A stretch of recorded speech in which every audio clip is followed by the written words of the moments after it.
It's In the Feed with Aimee+Shawn. 102.7 VGS. So if you follow the trades, Six Flags coming into some financial trouble as of late. They merged with Cedar Fair. Better company, I think, like as far as managerial and all that stuff. But now, like, it's all kind of going downhill. So they are getting some new investors, and they are taking some control over this situation to try to upright the situation. This investment firm includes Kansas City Chiefs star Travis Kelce.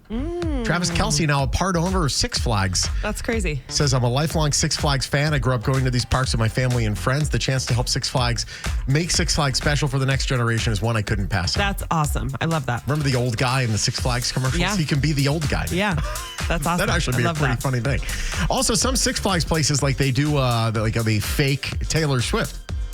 Oh, really? Like occasionally, like, oh yeah, watch the Taylor Swift impersonator will perform. Oh, wow, okay. What they should do is they should, tonight at Six Flags, Taylor Swift will appear at one of the parks.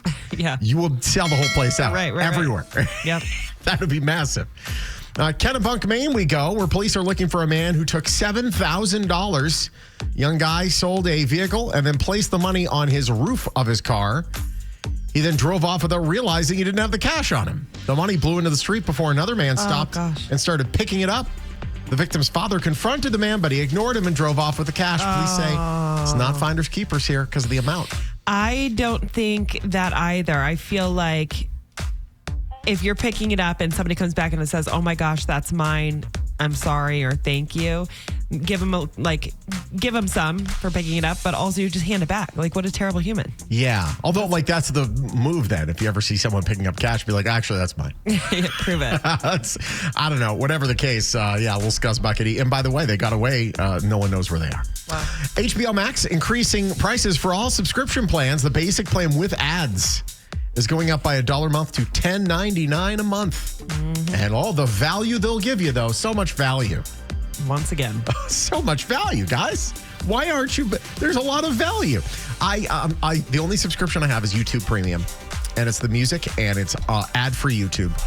I cannot pay for the rest of these. I'm sorry. I just can't find it in my heart. It's just too much freaking money. And what's the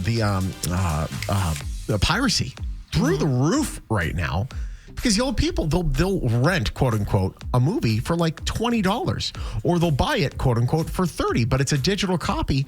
And if they lose the rights to that digital copy, you lose your, quote unquote, purchased digital video. Yeah. The whole thing, it's just terrible. Give me physical copies of stuff back. And dare I say it, give me cable back. If we're going to do this, we might as well do cable. Yeah, I mean, the only thing, we have Netflix, Disney, and yeah, I think that's it, actually. And everyone else you're bootlegging from? We use, I don't even think we have HBO on our TV right now. Wow. Peacock, I guess, and that's my daughter's, but other than that, speaking of I'm Peacock, just Netflix only. Mostly, that's all I watch. Did you watch the NBA on NBC yesterday?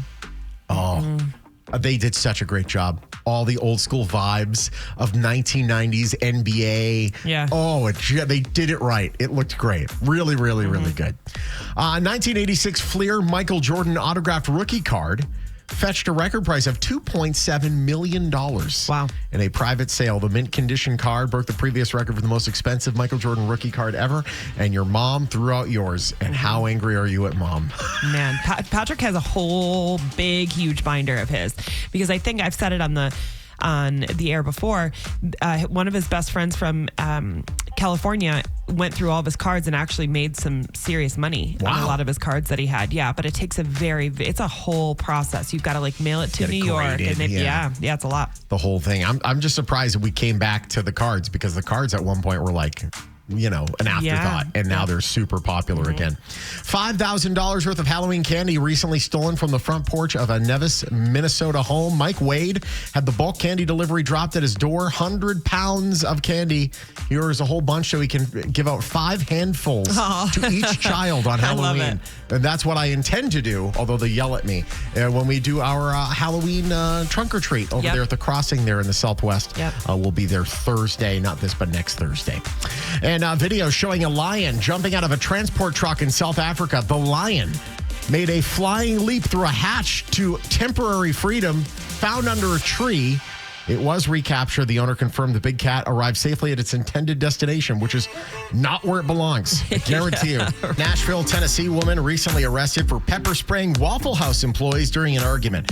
Waffle House employees are some of the bravest men and women in America. Like, truly, I think it's military Waffle House employees. Like, boom, boom. Yes. Then the police, like, because they see more crime. My God, she entered the restaurant, demanded free food.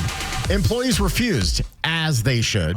So she pepper sprayed them and the cook, and then went back to her car. Wow. They charge her with assault and harassment. Damn. People get very upset about their food. Honest to God, like, what is going on? We don't have Waffle House here. And part of me thinks we don't need the trouble, but part of me would just like to, like, I don't know, park in the parking lot and just see what happens.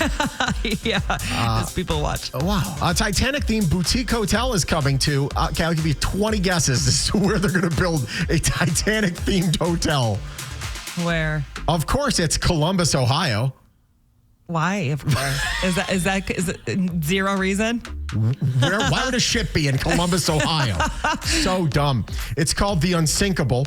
Oh, the hotel will feature decor, artifacts, experiences inspired by the iconic ship. It's going to cost $30 million to build, be open in 2028. It's restaurants being modeled after the first-class dining saloon in the ship. That's cool. There will also be a Turkish bath spa, a live orchestra, a gym similar to the one on the ship. And at 3 a.m., everyone is awoken and told to get on the boats. Right. Let's make this real and just hit everyone with the Leonardo hose. DiCaprio in the basement. Yes, all the men die at the end. Tampa man recently stole a fire truck from a local hospital. His name's Warren.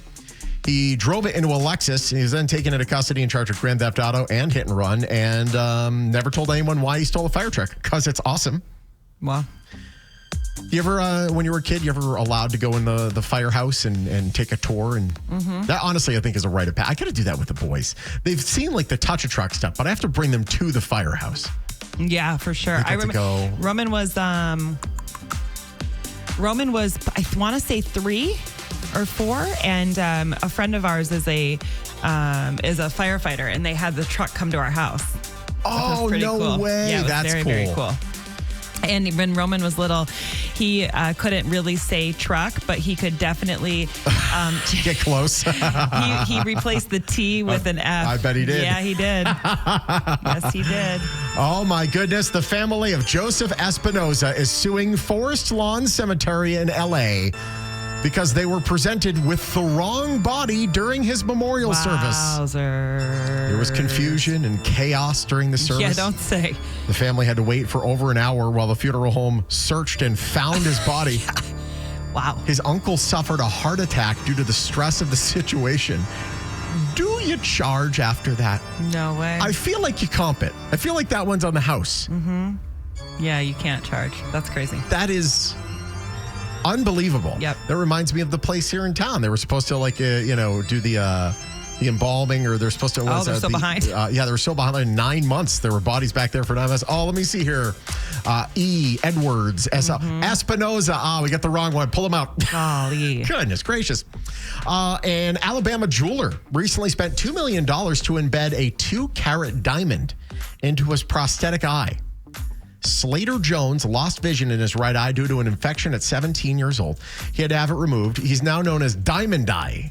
That's cool. And I mean, he's a jeweler. So how cool is that? That's a pretty awesome. I saw this little boy. I forget what baseball team he's rooting for, but he has a fake eye, and he had them take it out and put the baseball stitching on it. Oh, so cute. That's really cool, man. Reminds me a lot of goodness gracious, Norm Clark here in town for the RJ. What a great dude. Mm-hmm. And he had the patch over his eye. Yeah. And he had 2 eyes. And then there was an accident. I think he ran into a fence or something, and he lost the eye. Mm-hmm. That made his career. Yeah, He became the guy because of the patch. The patch made him. Everybody knew him. What a sweetheart he was, too. Yeah. Finally, a Summersville, Illinois man recently arrested for impersonating rock star Sammy Hagar.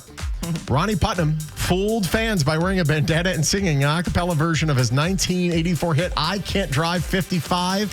He tried to open bank accounts under the name Sammy Hagar Enterprises. He said he was on tour, needed to cash a royalty check. Right. Right. He had a homemade ID card that read, Sammy Hagar, rock god. He smelled like margaritas, and he was charged with fraud and disorderly conduct. He really living the life, though. When asked about his arrest, he shouted, I can't drive, to jail. I can't.